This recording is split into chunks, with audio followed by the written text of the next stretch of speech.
agendamentos feitos. Alguns motivos explicam isso. Por que temos 206 mil chamadas atendidas pelos operadores e quase 100 mil agendamentos, né? Por que dessa diferença de mais de 100 mil? Por vários motivos.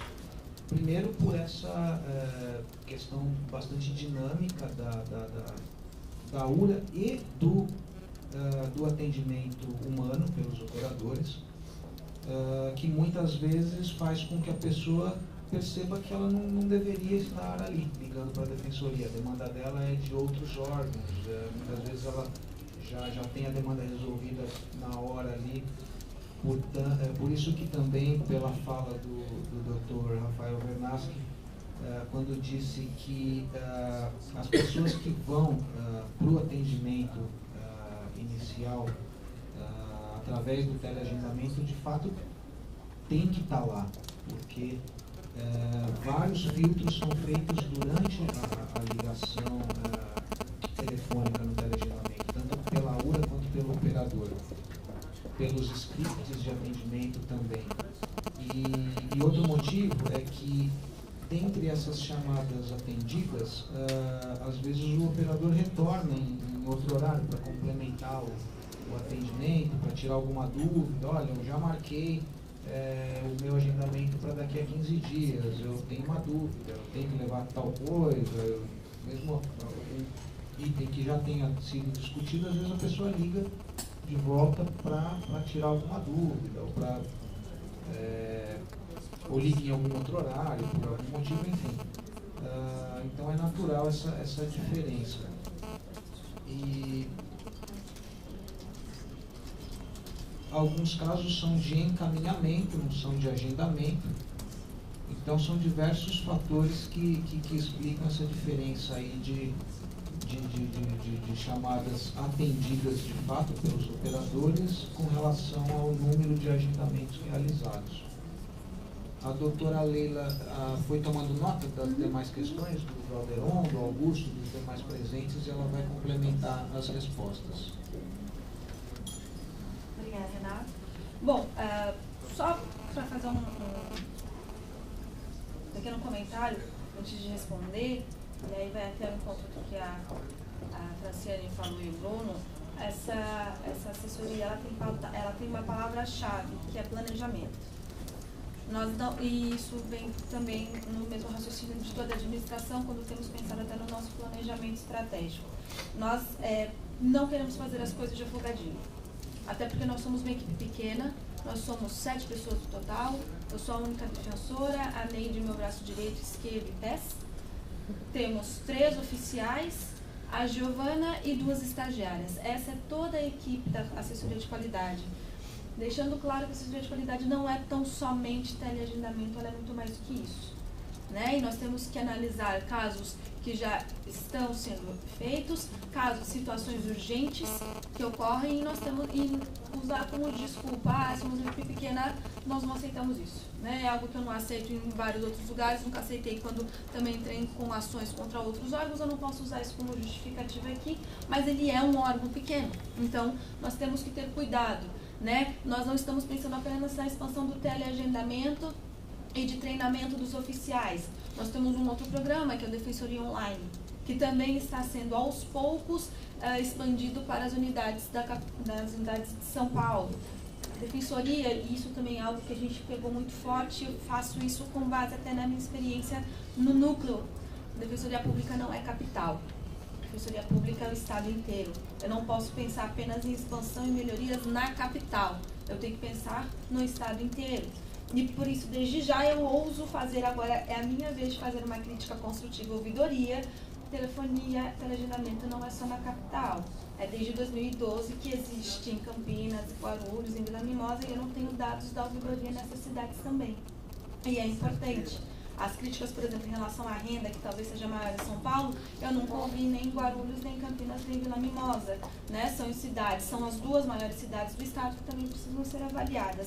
E quando a gente pensa também nessa melhoria, a gente tem que pensar no estado inteiro, e essa assessoria tem essa função de não só focar na capital. É claro que precisam de situações emergenciais na capital por conta de sua complexidade, mas a gente não pode ignorar o resto do estado.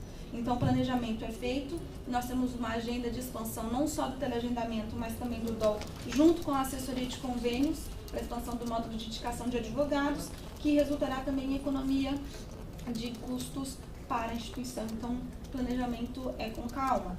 E aí também vai ao encontro de se apenas aumentarmos aqui o atendimento na capital, de acordo até com todas as informações prestadas pelo Bruno, eu posso aumentar aqui, diminuir a fila rapidamente. E aí o atendimento chegar em 2, 3 dias. Só que aí o meu segundo atendimento na unidade vai demorar 4, 5 meses. A gente não pode pensar pontualmente, a gente tem que pensar de forma estrutural. E eu não vou superlotar também o meu colega lá na unidade, porque ele não vai ter condições, nem o defensor, nem o servidor, nem a equipe do CAN e nem os estagiários da conta do atendimento. Em segundo lugar, o nosso usuário também vai ficar insatisfeito de vir aqui em 2 dias, mas esperar 3 meses para ter o seu segundo atendimento feito. A gente tem que pensar dessa forma. Bom, em relação à transparência, de novo, a ouvidoria está... agora é comigo. A assessoria de qualidade está sempre aberta, tá? Eu não me recordo da ouvidoria ter solicitado algum contrato específico, mas se tiver, estamos abertos para mostrar. Lembrando que nós temos, aqui é uma apresentação um pouco mais rápida, a gente poderia estender o dia inteiro para apresentar com inúmeros detalhes. Todos os dados que nós apresentamos aqui, importante deixar isso muito claro, não foi a empresa que nos deu.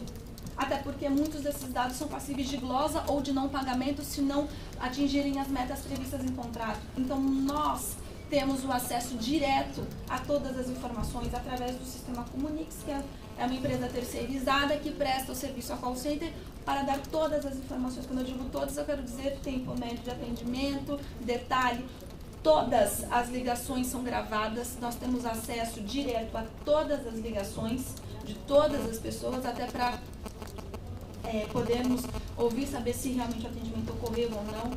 Importante dizer que nunca não foi comentado nem está aqui, nós fazemos chamadas ativas. Falou-se de pessoas de outro estado que não conseguem chegar. Bom, quando era presencial ela também tinha dificuldade, porque ela tinha que chegar aqui. Se ela chega aqui e é de outro estado, óbvio que eu não vou pedir para ela ligar, porque senão ela vai voltar para o estado, voltar para cá, pelo amor de Deus. Ela é atendida na hora. Mas quando nós recebemos a informação, e nós já recebemos via SIC, mesmo via ouvidoria, de pessoas de outro estado que gostariam de ligar para cá para isso, nós fazemos a ligação direta para esse usuário e marcamos o agendamento num dia que seja melhor para ele ser atendido. Então, nós fazemos essa ligação de volta e já tem um estudo, sim, para um próximo contrato desse aperfeiçoamento para pessoas de outros estados que também buscam serviços da ouvidoria, já adiantando a sua resposta. Então, nós temos esse contato direto, mas eu quero deixar uma coisa clara, até porque muitas pessoas buscam informações na ouvidoria, na assessoria de qualidade. De novo, e aqui eu vou usar essa justificativa assim, nós somos uma equipe pequena. Isso que o Renato fez, e aqui o mérito é do Renato e da Neide, eles saíram muitas vezes 10, 11 horas da noite. Não são dados fáceis de serem compilados, não é apenas um Ctrl+C, Ctrl+V, vou pegar, imprime e pronto. Eu tenho que compilar, eu tenho que deixar claro, eu tenho que deixar didático, tá? Então, não é algo que dura pouco tempo. Eu não tenho uma equipe grande, como vocês perceberam, e a gente precisa ter muita responsabilidade quando faz determinados pedidos e quando o solicita, não estou falando da ouvidoria, tá? Mas das informações feitas, porque elas não são fáceis de serem feitas. Elas são feitas, mas elas têm o seu tempo, até porque eu tenho uma equipe muito reduzida para se fazer. Não é que ela não é feita, ela é feita, mas ela tem o seu próprio tempo. Agora, indo mais rápido, as chamadas, os 42 atendentes foi perguntado. Na verdade, nós temos 42 baias. São 84 atendentes que se dividem em 6 horas. 6 horas de manhã, 6 horas no final do dia. O atendimento feito telefonicamente é das 7 da manhã às 7 da noite. Tá? Então, são 12 horas, 6 horas de manhã atendente, 6 horas da tarde, até porque a legislação exige isso com momentos de descanso entre eles. A questão do absenteísmo, colocar uma folga como foi colocado, a gente na verdade já fez isso, como o Bruno bem lembrou, no começo do atendimento eram 400 atendimentos, e exatamente levando em consideração esse índice de absenteísmo, nós aumentamos para 510 atendimentos, contando de manhã e à tarde. Então nós já utilizamos esse critério exatamente por essa questão. Em relação temos uma proposta também aqui, só respondendo rapidamente, para que o nosso usuário também possa, e aí também análise de contrato e viabilidade técnica, o próprio usuário poder agendar e aí desmarcar, e a comissão ser desmarcada via internet. Né? Nosso usuário, nós já fizemos essa pesquisa, nosso usuário é usuário da internet, sim, a gente não pode achar que ele não tem acesso. Mais de 92% dos nossos usuários, também é uma pesquisa, tem telefone celular, e muitos deles mexem muito melhor do que nós aqui na internet, então as possibilidades dele também fazer esse agendamento via internet e também retirar. Em relação ao idoso desse tempo, veja, aqui foi colocado o tempo médio de espera é de no máximo 20 segundos. Portanto, o idoso, esse tempo para pensar no idoso de espera, não é, ele só fica na URA porque todas as 42 linhas estão ocupadas. Porque senão ele já seria atendido imediatamente. Né? Então, ele não é porque ele espera para neste ponto, eu não tenho nem como melhorar a situação. Porque ele só aguarda um pouco mais de tempo ouvindo, porque todos os outros 42 estão atendendo. Porque a partir do momento que já a ligação, ele diretamente já é encaminhado, preferencial até por ser um idoso. A ideia é que se aumente o número de postos com a nova contratação, mas aí já é uma questão econômica, porque é um trabalho importante, mas é um trabalho caro. E precisa ver se a Defensoria tem um orçamento suficiente para comportar o aumento e a expansão disso. Vaga em creche, ontem de manhã, a Melina da TP veio para mim também com essa indagação, o que me preocupou, até pelo meu passado de infância, poxa, a Defensoria não está atendendo vaga em creche.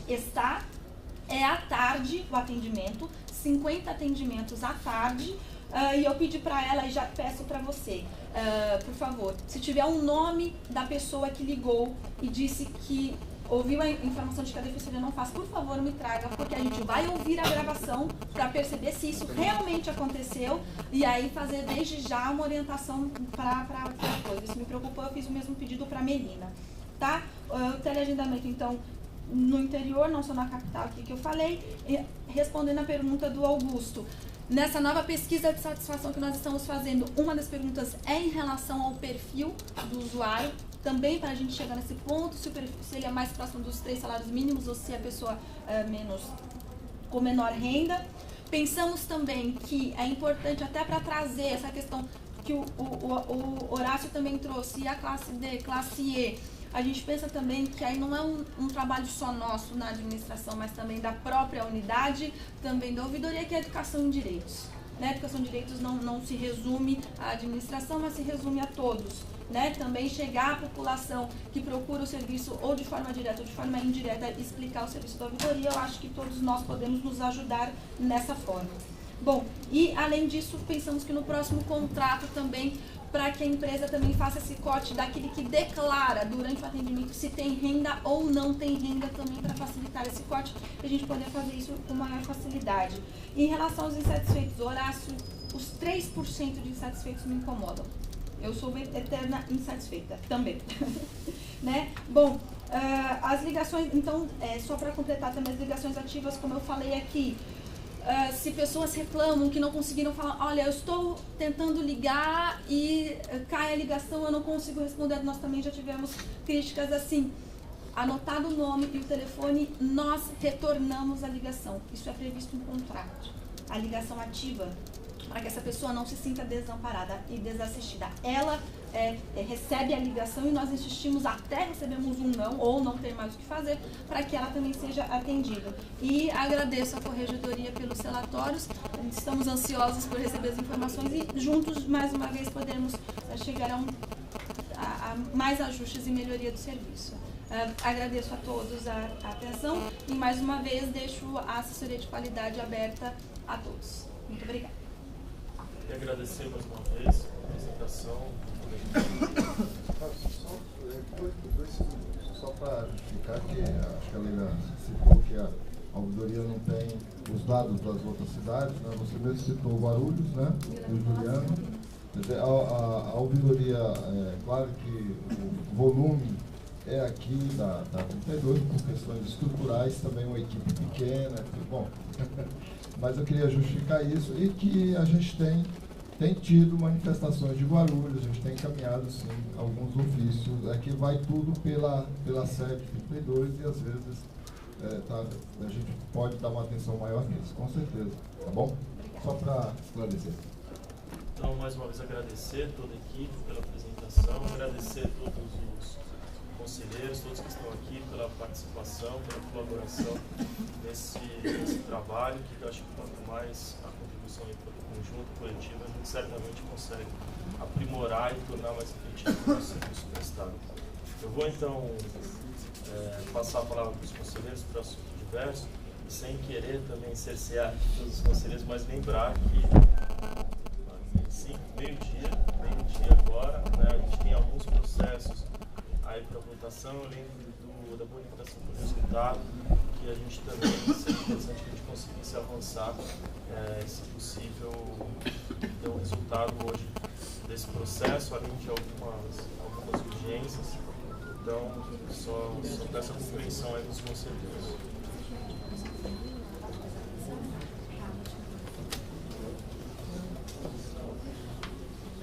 Conselheiro inscrito? Não, eu quero. Eu espero que não seja o primeiro. Eu já fui primeiro da outra, né?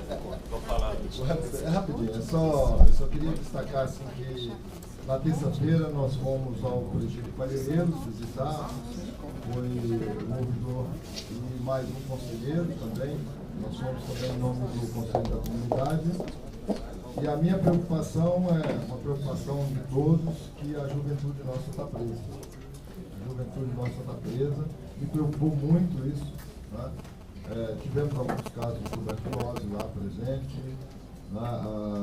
A questão da rotatividade também nos preocupou um pouquinho, roda muito, mas não tem uma permanência.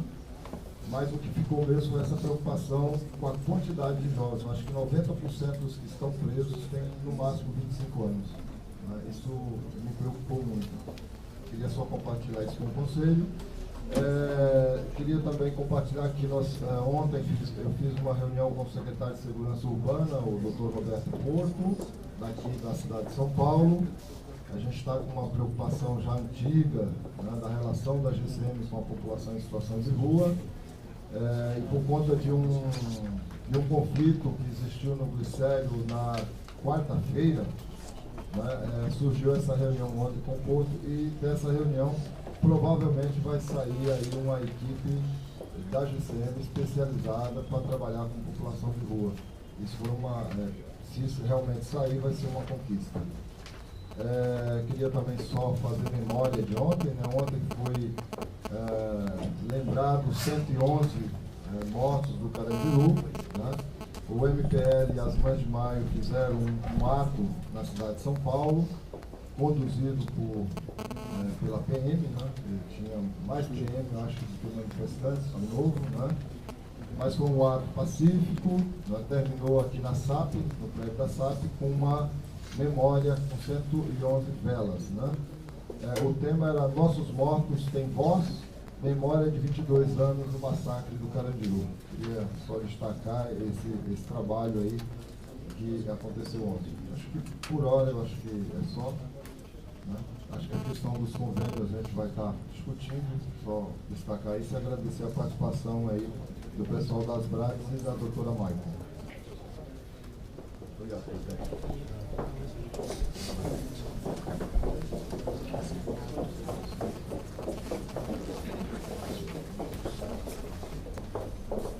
Com a palavra.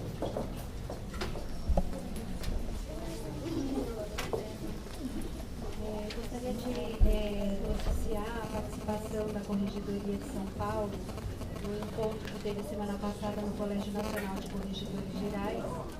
E os temas que foram debatidos lá não poderiam deixar de ser a emenda constitucional,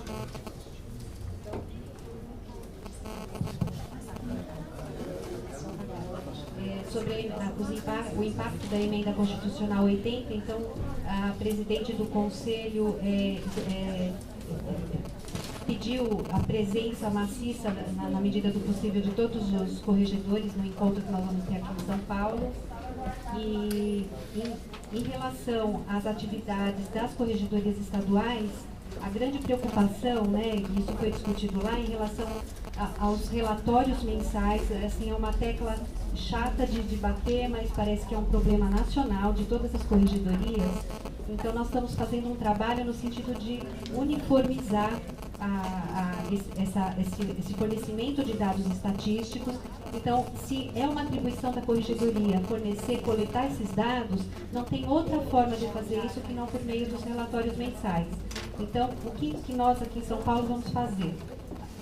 Com a colaboração da EDEP, obter espaços nos pré-encontros e também no curso de formação do 5º e 6º concursos de ingresso, para debater com os colegas essa questão dos relatórios. Eu já fiz reunião com a CTI para tentar facilitar ao máximo o fornecimento e a coleta de dados, mas compartilhar isso com os colegas para que tenha um pacto, que isso venha dos dois lados, para que a gente consiga fazer com que essa atividade seja menos dificultosa e eficiente, porque não adianta a gente ter dados que não reflitam a realidade.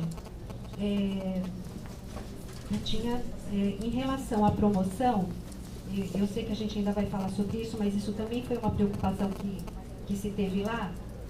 Os estados estão trabalhando, um estudando o modelo do outro, até por conta da uniformização. E eu, já na época em que a Defensoria de São Paulo trabalhou com a extinção do nível substituto, isso foi pela via legislativa, a gente acaba pensando assim, cuidado com seus desejos, eles podem ser realizados. Então, o que eu digo hoje, em relação à nossa tarefa de reedição da nossa lei, cuidado com o desejo de criar as classes, porque os estados que vinculam promoção à remoção, que a promoção leve à modificação das atribuições, eles têm grandes dificuldades. Então, nós temos que tomar muito cuidado com o que nós desejamos. E se nós temos a aplicabilidade da emenda naquilo que couber, né, dos dispositivos da magistratura, no que couber, vamos cuidar com carinho o nosso olhar naquilo que cabe realmente, e naquilo que é eficiente para a nossa evolução funcional, que é o que todos desejamos. É isso. Obrigado, Kátia. Luiz.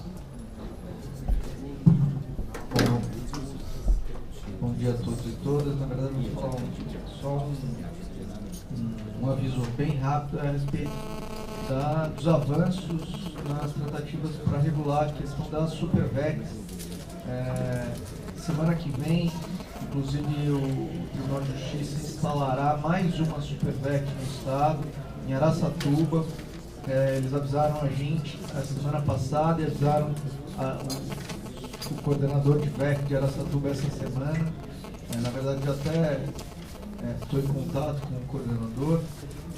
Essa semana nós realizamos uma reunião entre a Terceira Sub, a Assessoria Criminal e a CTI para levantar os dados a respeito de todos os defensores que estão, de certa forma, abrangidos pelas supervecs já instaladas, que são Araçatuba, no caso vai instalar semana que vem, que já abrange dentro da área algumas outras unidades da Defensoria, Ribeirão, que também abrange, além da unidade de Ribeirão, outras unidades, Franca, São Carlos, Araraquara, Bauru, e Campinas, que também, da mesma forma, abrange outros, Piracicaba, Bragança, enfim, uma série. Nós estamos fazendo esses levantamentos, inclusive a CTI já está avançando no cadastramento e no treinamento de todos os defensores para atuar no ESAG, né, os defensores da VEC. E o próximo passo, semana que vem nós teremos uma outra reunião com o núcleo para validar esses dados, e o próximo passo é chamar todos os defensores de VEC que estão, de certa forma, abrangidos, para uma reunião onde nós iremos discutir basicamente a forma de distribuição dos processos digitais nas supervecs. E também, o outro tema bem sensível é a atuação dos defensores no DECRIM nos processos de VEC do regime aberto, que eram originalmente que tramitavam originalmente em comarcas em que não havia defensoria e que agora vão tramitar nos DECRIM, né, nas supervecs, e necessariamente eles são enviados para a ciência da defensoria, a atuação da defensoria. Então a gente também tem que criar uma metodologia para atuar nisso. Por óbvio, isso acaba resvalando em atribuições, talvez não necessariamente vai ter que ser discutido aqui também no Conselho, mas a terceira subdefensoria está correndo atrás aí desse prejuízo para pelo menos proporcionar uma atuação mais racional possível para os defensores nesse primeiro momento. E aí depois a ideia é trazer a discussão para o Conselho.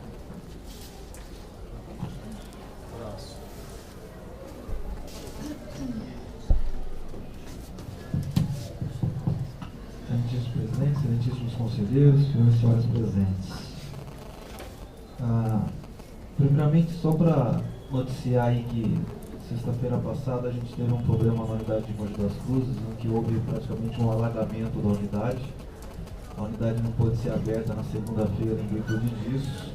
Teve uma chuva que não foi considerada uma chuva forte na cidade, mas isso fez com que a unidade onde está situada a Defensoria Pública lá tenha tido...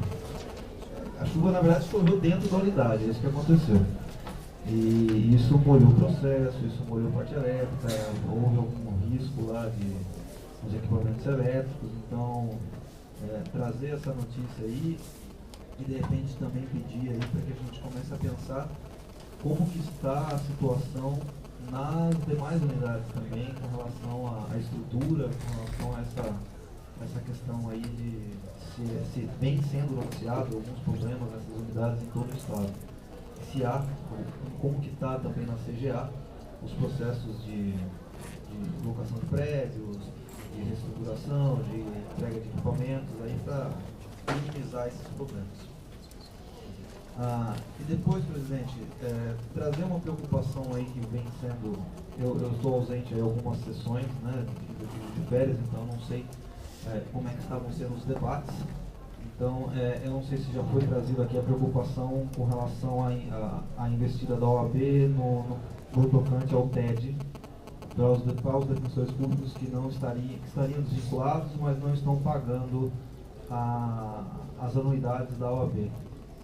Então, eu acho que, a princípio, não me parece que é uma investida em face dos defensores, essa cobrança, dá a entender que é um procedimento da OAB com relação a todos os inadimplentes, mas que tem atingido diretamente as nossas prerrogativas.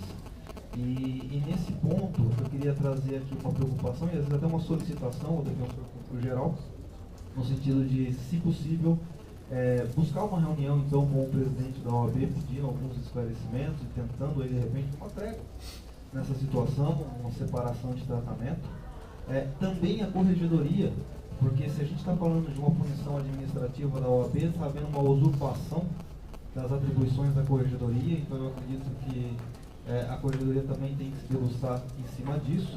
E também trazer minha preocupação à presidência da APADEP, já questionando de antemão aqui quais as medidas concretas estão sendo tomadas, porque envolve também muitos associados, envolve uma questão que eu acho que tem que ter uma atuação articulada.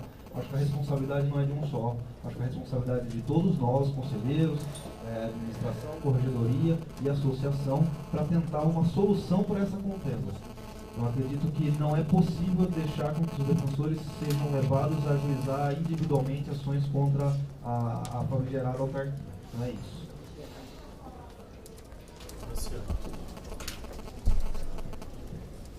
Bom dia, então. A minha fala. O microfone está funcionando? Tá bom. Então, reforçando o pedido aí do nosso defensor geral para esse conselho deliberar a respeito do dia 24, né? Nós temos que fazer o planejamento do seminário. Fico bastante feliz, Kátia, com a notícia que você trouxe, né? O Colégio dos Corregedores participando, com o DEG também. Então, acho que vai ser um evento, a ANADEP vem está instando os presidentes de associação, então acho que vai ser um evento bem concorrido e para essa questão da OAB eu acho que vai caminhar bastante. Então, reforçando o pedido do defensor geral para a gente ver se consegue alterar essa data da sessão do Conselho. Também gostaria de noticiar que a PADEP conseguiu fechar a parte musical da sua festa. Em breve vamos fazer a divulgação. A nossa festa de fim de ano, como já foi informado anteriormente, vai ser no dia 5 de dezembro, a partir das 22 horas, e dessa semana, ou a semana que vem no máximo, devemos expedir um comunicado. Em relação às questões que foram trazidas aqui, Kátia, essa preocupação com o relatório é uma preocupação que eu acho que a Corregedoria tem trazido já há bastante tempo, né? É óbvio que a Defensoria se mostra muito através desses números, e já em outras oportunidades a gente já discutiu isso, e agora reforçando a importância da gente pensar no quadro de apoio, porque o defensor acaba sendo premido por tantas questões, audiências, atendimento, visitas, triagem, etc, etc, etc. E essa questão do relatório é por pura, e eu tenho certeza disso, né? Acabei de me afastar há 2, 3 meses atrás, acaba sendo deixada do lado, não porque queiramos, mas porque às vezes não temos tempo. E quando nos damos conta, a Corregedoria já cobrando. Então, daí a importância não só da gente fazer o controle, não só ter o quadro de apoio para efetivamente produzir esse relatório, mas produzir talvez com uma qualidade de informações maior. Eu acho que essa é uma... eu acho que isso tem que ser pensado também quando a gente fala nessa expansão da Defensoria, melhorar um pouco esses números e incrementar isso através da necessidade de se repensar esse quadro de apoio. E, finalmente, a questão trazida pelo Horácio, a OAB, a Defensoria Geral já se manifestou aqui no início, dizendo da importância do nosso seminário, e eu queria dizer especificamente que chegou essa semana, eu não me lembro, enfim, quem foi o colega que instou, mas me parece que chegaram várias intimações do TED por conta dessa questão. E a nossa diretoria jurídica tomou a iniciativa de criar um grupo de debate onde não só os desvinculados, mas onde outras pessoas pudessem participar também desse debate, e já imediatamente expediu um comunicado para esses colegas dizendo qual é o procedimento, porque eles terão, como já tem tido, todo o apoio do escritório da associação para fazer a defesa na esfera administrativa. Então, em relação especificamente aos fatos dessa semana, a PADEP já se movimentou. E em relação às medidas que estão sendo tomadas em conjunto com a Defensoria Geral e com a Corregedoria agora, esse nosso seminário que a gente vai pretender trazer essa discussão e ver se conseguimos dar andamento e enfim, pautar essa DIN, além de outras medidas que temos que tomar. Eu acho que era isso. Obrigada.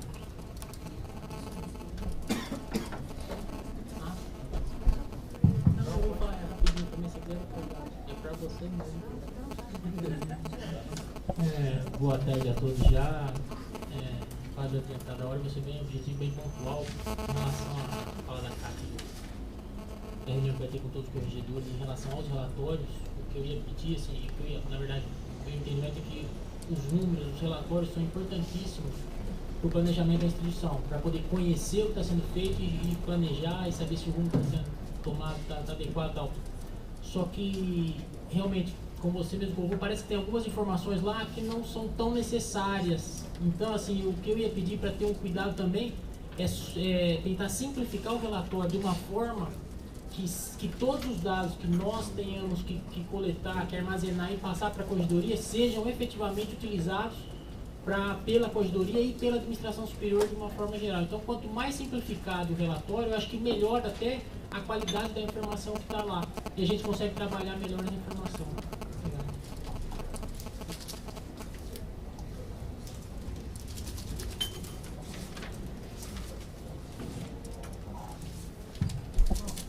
Então, em relação aos relatórios, que foi o último tema, é a grande preocupação da Corregedoria. Eu vou fazer uma confissão assim bem rápida, da minha angústia na última correição, quando eu comecei a conferir ciências e cotas. Eu falei, para quê, né?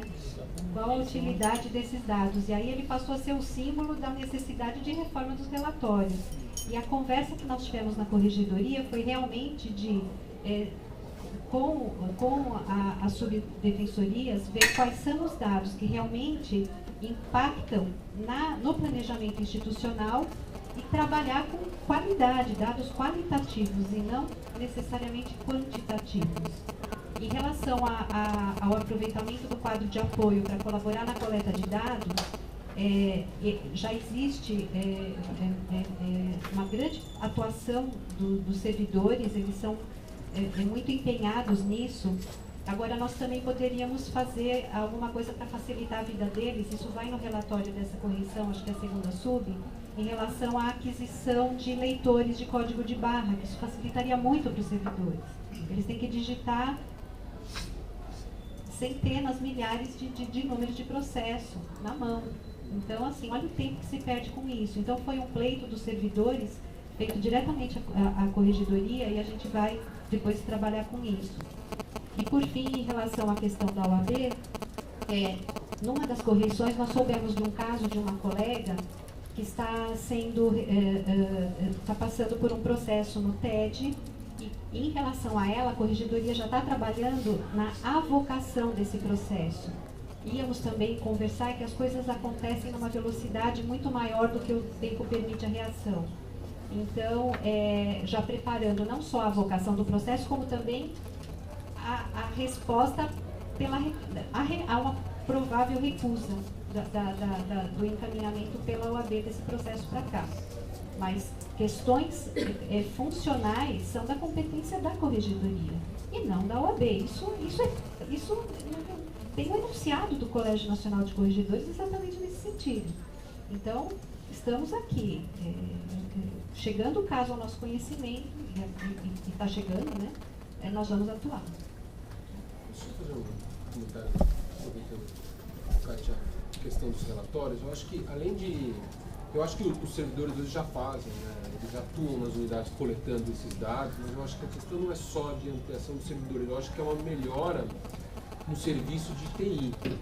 Né? Eu acho que o que a gente deveria avançar são em plataformas em que a gente já faça isso uma vez, feito uma vez o trabalho, isso já migre automaticamente para a plataforma da corregedoria, para que a gente não tenha que parar para fazer relatório, porque, por exemplo, ações, estamos fazendo ações, defesa, recurso, isso automaticamente teria que ter uma plataforma que vai migrar para o TJ, né, para peticionamento eletrônico, e também já teria que puxar e migrar isso para os dados da corregedoria. Né? Evitaria esse retrabalho, né, o trabalho manual, seja por defensor, estagiário, servidor. Eu acho que a era da informática tem que fazer com que a gente tenha possibilidade de utilizar essas ferramentas para, né, minimizar, né, a parada de tempo para refazer numerações. Né? Posso só fazer um comentário? Então, nós estamos com uma agenda de reuniões periódicas com a CTI, porque o que acontece? Quando começou a ser desenvolvido o DOL, a ideia era que esse sistema já fornecesse esses dados. E todo mundo acabou ficando muito contente com essa informação e na expectativa dele se implementar. Só que por questões técnicas, inclusive vinculadas ao ESAGE, isso não se implementou. E cada intervenção no relatório exige 4 meses de trabalho da CTI, porque é complexo. Parece que mudar um quadrinho ali no relatório é simples, mas não é. Tecnicamente falando, é complexo. Então, assim, não vamos mais esperar o DOL. Eu acho que se leva 4 meses, mas a gente já está 1 ano esperando isso, então vale a pena investir nesses 4 meses. Então, primeiro nós precisamos passar para a CTI esses elementos qualitativos que nós precisamos para que eles depois desenvolvam o sistema. E a ideia primeira é que seja um relatório apenas. O defensor vai clicar nas atividades que ele faz e no próprio relatório abrir-se os campos que ele precisa preencher, e não ficar abrindo 3, 4, 5 faces de documento para preencher. Isso a gente já avançou. Então, mas eu concordo, é uma dificuldade enorme. O objetivo é que os dados venham automaticamente dos sistemas, mas enquanto isso não se implementar, tem que ter um outro meio de coletar dados.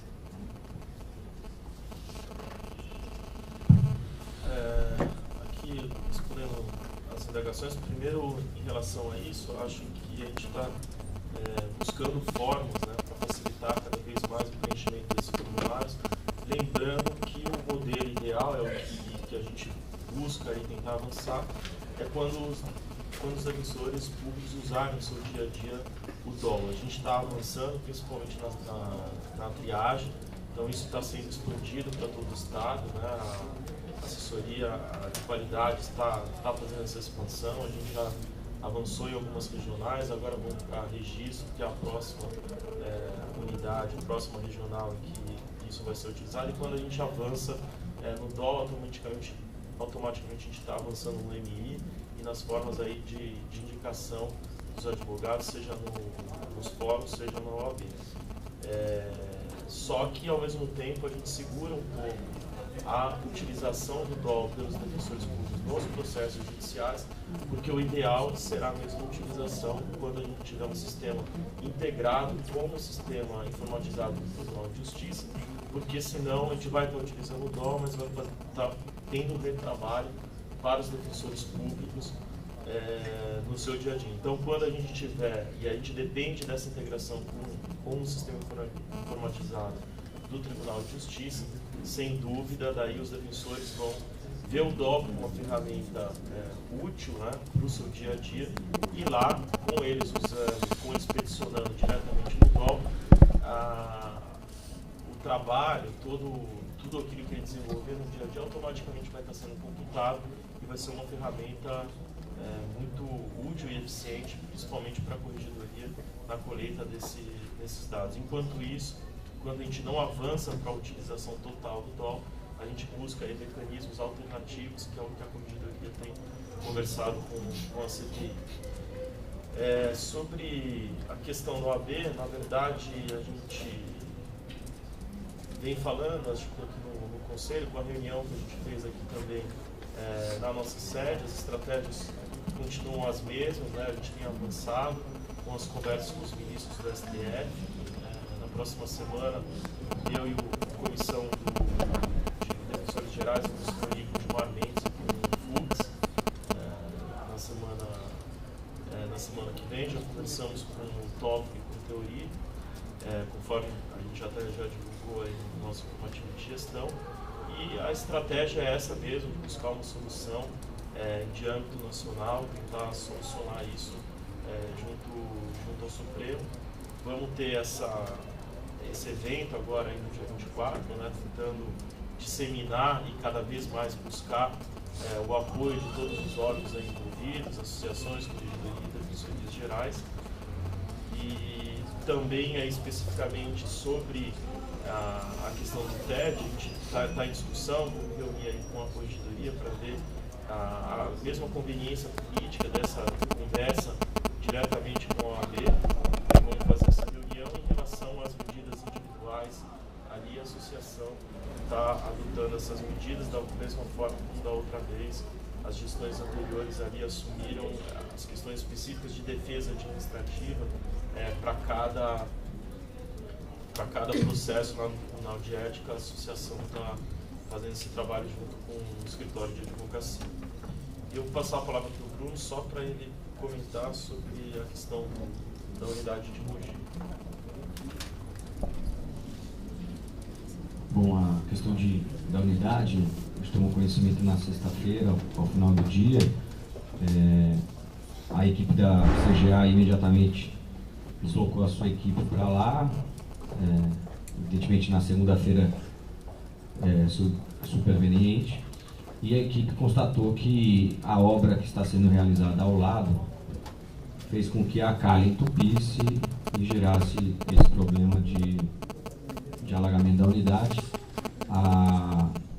O responsável pela obra vizinha já acionou o seguro, o sinistro deles, para poder fazer um laudo e avaliar a sua responsabilidade no caso. Em relação às medidas, a unidade, a gente entrou em contato na própria sexta-feira, a gente autorizou a suspensão do atendimento, já que a situação era calamitosa.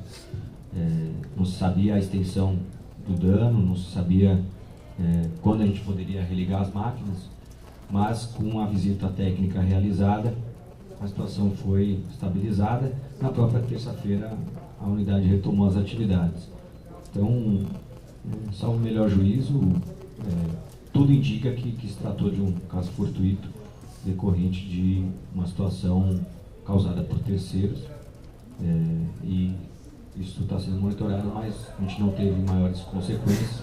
Até registro que, coincidentemente, em razão de pedidos da coordenação local, nós estamos avaliando a situação do prédio como um todo Acho que, ao que tudo indica, não há relação entre esse alagamento e a infraestrutura do prédio, mas de toda maneira esse assunto já estava sendo tratado e já havia mais de 3 semanas uma reunião agendada da segunda subdefensoria da CGA naquela unidade para a gente poder verificar a capacidade do atendimento. Parece que o atendimento está gerando alguns problemas, mas do alto número de usuários, e para a gente avaliar até que ponto uma nova unidade para Mogi das Cruzes deve ser colocada na lista de prioridades da CGA, mormente considerando o plano de expansão global do Estado de São Paulo.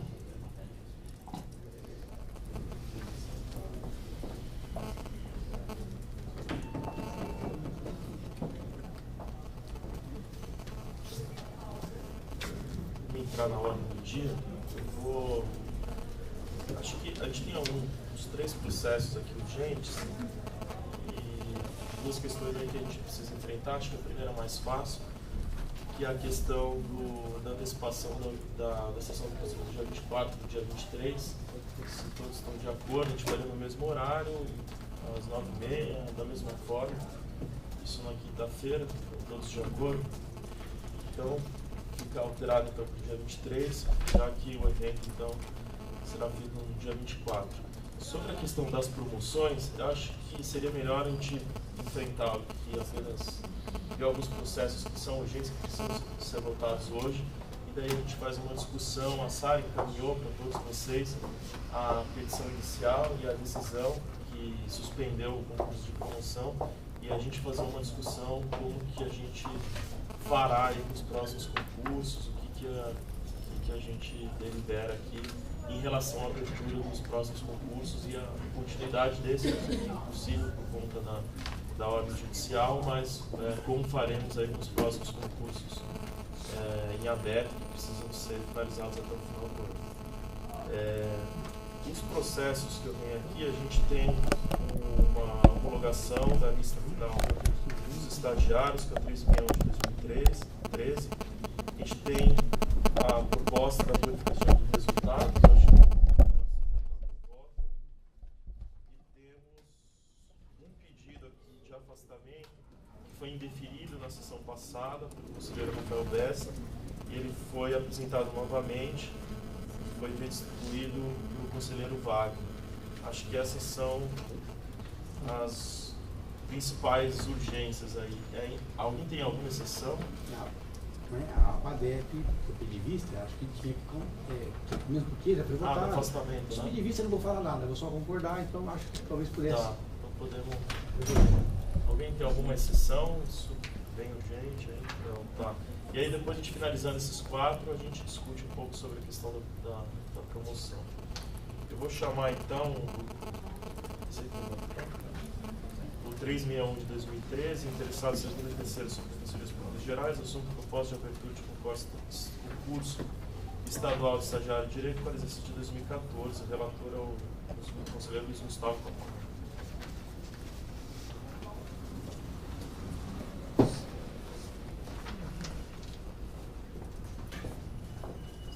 Senhoras e senhores conselheiros, trata-se de procedimento encaminhado pelo diretor do Departamento de Recursos Humanos.